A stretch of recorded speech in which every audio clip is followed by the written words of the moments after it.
तो नमस्ते प्रणाम, मैं सचिन कुमार। आप लोग देख रहे हैं बुर्राज 0.1। तो आप सभी को स्वागत है हमारे इस नए चैनल में। तो आज हम एक विशेषकर बात बतियाने आए हैं भाई। तो बात यह है कि जो खेसारी लाल यादव का फरिश्ता मूवी हॉल में लगा हुआ था ना, उस समय देख रहे थे दर्शक का एक्साइटेड कितना ज़्यादा था, हल्का मचा दिया था इस फिल्म ने। और 10 करोड़ रुपया कमाई किया था इस फिल्म फरिश्ता जो है। तो फाइनली ये यूट्यूब चैनल पर रिलीज कर दिया गया है वेब म्यूजिक पे।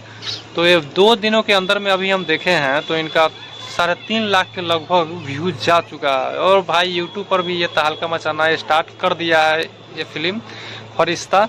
तो आप लोग जाइए और फरिश्ता मूवी को देखिए वेब म्यूजिक पे। काफ़ी ज़्यादा शानदार मूवी है। आप लोग देखे थे इमोशनल से पूरा भरपूर। इमोशनल के कारण ही ये मूवी चला हुआ था सिनेमा घरों में। देख रहे थे गेट पूरा टूट गया था फिल्म देखने के चक्कर में, क्योंकि भाई ये खेसारी लाल का फिल्म है। खेसारी लाल कोई भी फिल्म बनाते हैं तो सुपर डुपर हिट उनका फिल्म निश्चित है। तो आप लोगों से उम्मीद है कि ये वीडियो आप लोगों को अच्छा लगा होगा। और आप लोग जाइए, जल्द जाइए वेब म्यूजिक चैनल पर और उसको फरिश्ता मूवी सर्च कीजिए और देखिए। ये यूट्यूब चैनल पर आ चुका है और काफ़ी ज़्यादा तहलका मचाना स्टार्ट कर दिया है। तो भाई अब बारी है यूट्यूब पर तहलका मचाना, और वो खेसारी फैंस पूरा जारी कर दिया है तहलका मचाना। तो आप लोग जाइए वेब म्यूजिक पर और इस फिल्म को देखिए, फरिश्ता मूवी को। काफ़ी ज़्यादा शानदार फिल्म है और काफ़ी इमोशनल से भरपूर फिल्म है।